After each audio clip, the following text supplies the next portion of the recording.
10 companies that secretly control the world. Number 10. Nestle. Most of the products that you buy are owned by a surprisingly small number of monopolistic companies. Take Nestle, for example. They own over 8,500 different brands in 80 countries. They start off with the kind of brands you'd expect: Aero, Kit Kat, Milky Bar, etc. But then there are some products that you probably never imagined would be owned by the chocolate giant, such as shredded wheat, Gerber baby food, Hot Pockets, and Purina pet food. They also own approximately 23% of cosmetic powerhouse L'Oreal, which itself owns huge brands Garnier, Maybelline, and The Body Shop. And Nestle isn't the only food company whose reach is greater than you'd think. Kellogg's owns big brands Eggo, Pringles, and Cheez-It. PepsiCo owns Quaker Oatmeal, Cheetos, and Tropicana. And Kraft's acquisitions range from Oreos to Vegemite and Cadbury to Dairy Lee. So, how have Nestle used their massive clout? Well, as it turns out, not always for good. In 2013, the company was accused of depriving locals of water in a small Pakistani community by repurposing the local well for their bottled water production company Pure Life.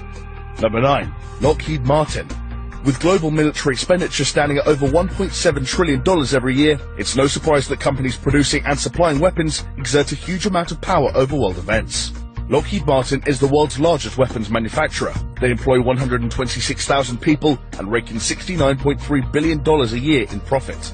National militaries around the world rely on Lockheed. For example, it's the US's largest government contractor, receiving 10% of the Pentagon's funds. They also supply weapons to Germany, India, Israel, Japan, the UK, and numerous other countries, showing the wide-reaching extent of their influence over worldwide conflicts. However, Lockheed Martin's control has spread beyond even this. They spend a great deal of money on lobbying, especially in America, investing approximately $10 million a year into this. They tend to offer their financial support to political candidates who advocate higher national defense spending, in order to ensure more investment in their own products. Clever. Number 8. Quanta Computer Inc. Mac versus PC. It's been one of the biggest rivalries of the technological age. When buying a laptop, a lot of people have strong loyalties to one or the other, and it's a battle that shows no signs of dying down anytime soon. But at the end of the day, does it really matter? Macs, Dells, HPs, Sonys, Toshibas, all these laptops come from the same manufacturer, Quanta Computer Inc. Quanta is a Taiwan-based manufacturer of notebook computers and other electronic hardware, which was founded in 1988. The company has an estimated 31% worldwide market share of notebook computers. With approximately 70% of adults in the Western world owning a laptop, this equates to a simply gigantic reach for Quanta. It has also grown beyond laptop production and now has fingers in many technological pies. Quanta has influence in mobile communication, GPS systems, and home entertainment. In 2011, they even collaborated with Facebook as part of the Open Compute project, which aimed to create more efficient servers, storage, and data center hardware designs. Number 7. InBev. It's no secret that alcohol plays a big role in society. 56% of American adults questioned in a 2015 national survey admitted to drinking in the past month. An estimated 88,000 people die from alcohol-related causes every year, and excessive drinking costs the health service a staggering $223.5 billion a year. With such a variety of tipples available, you would expect the responsibility for alcohol consumption to fall onto a large number of different companies. But there is actually only one company who has a huge monopoly over the beer industry: InBev. It owns 46% of the beer market in America and has a net profit of $3.4 billion a year. In fact, most of the beers you can buy from a store belong to the InBev beer empire, including Stella Artois, Budweiser, Beck's, and Corona. InBev also have majority stakes in other huge companies, such as Grupo Modelo, which makes most of the beers in Mexico. Basically, whenever you're treating yourself to a beer or two, there's a very strong likelihood that your money will at some point end up in InBev's pocket. Number 6. Pfizer.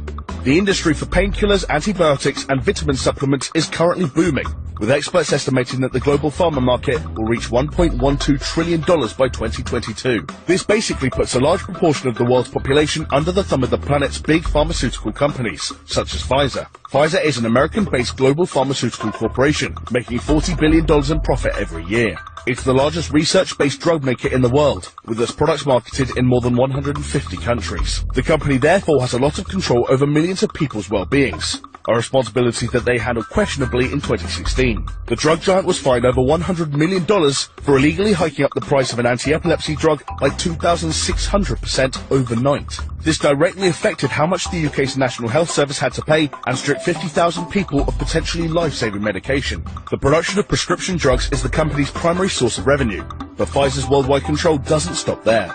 They're behind numerous well-known healthcare products such as Listerine and Sudafed, as well as being a massively influential player in the animal health industry.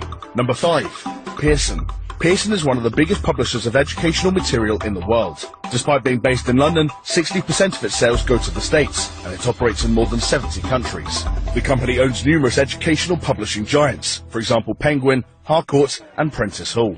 Its influence over the American education system is so great that, theoretically, you could be taking Pearson-designed tests from kindergarten through to 8th grade. You could study a Pearson-designed curriculum using Pearson-published textbooks and be taught by teachers certified by a Pearson test. And with such a monopoly over the education sector, Pearson has been able to hike up prices without anyone really able to stop them. Over the last few decades, the cost of textbooks has arguably increased more than any other aspect of education. Yes, even more than college tuition. According to the Huffington Post, textbook prices have increased a whopping 812% in the last 30 years, allegedly because of the reduced competition brought about by Pearson's monopoly. Number 4. ICBC. Bankers are ultimately responsible for stabilizing the economy, which ripples through every aspect of our lives. Their power influences everything from the big-scale decisions of governments to the prices of individual food items in your weekly grocery shop. If you combine the wealth of the world's 10 largest banks, you'd have $25.1 trillion. Which would be enough to fund the entire US government for over 7 years. The Industrial and Commercial Bank of China, the state-owned bank in Goliath, is undoubtedly the most powerful bank on the planet. It has over $3 trillion in assets and a market value of $215.6 billion, meaning it reigns supreme at the top of Forbes' world's biggest public companies list. And the bank's influence isn't limited to China. ICBC has a foothold in every continent except Antarctica, employing nearly 500,000 people globally. And they have also extended their control by turning other major banks into ICBC subsidiaries, for example Turkey's Textile Bank and South Africa's Standard Bank. Number 3. Monsanto.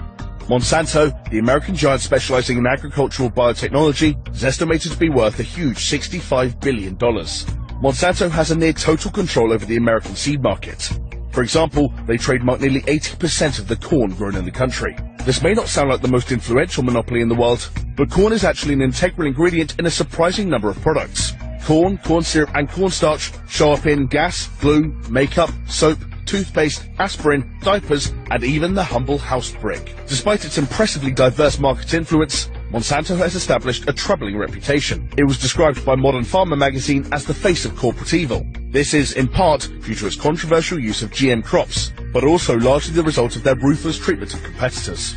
In the 90s, rumors emerged that the company had produced so-called Terminator seeds, designed to sterilize the plants of anyone who tried to patent Monsanto seeds gathered from neighboring farms.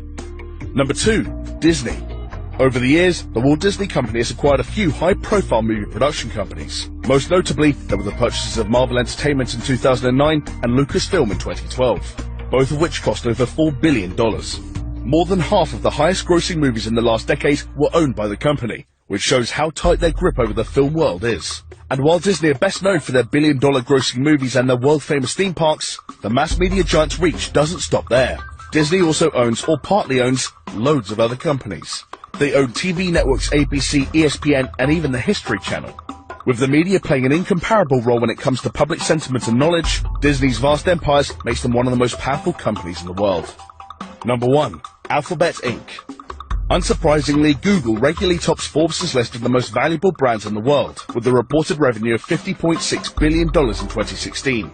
Over 40,000 search queries are made on Google every single second, and YouTube has a reach of well over 1 billion users, almost a third of all people on the internet. With its algorithms determining what we see online and what information we have access to, the control it exerts over our daily lives is arguably unmatched by any other company. But did you know that Google is actually owned by another lesser-known company, relative new kid on the block, Alphabet Inc.?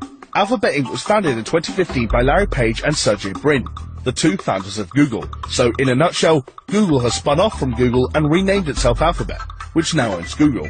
The point of Alphabet Inc. as a new umbrella company is to separate Google's core internet businesses from some of its more ambitious, diverse projects. So the services we all know and love as part of Google, YouTube, Chrome, Android, and Google Maps,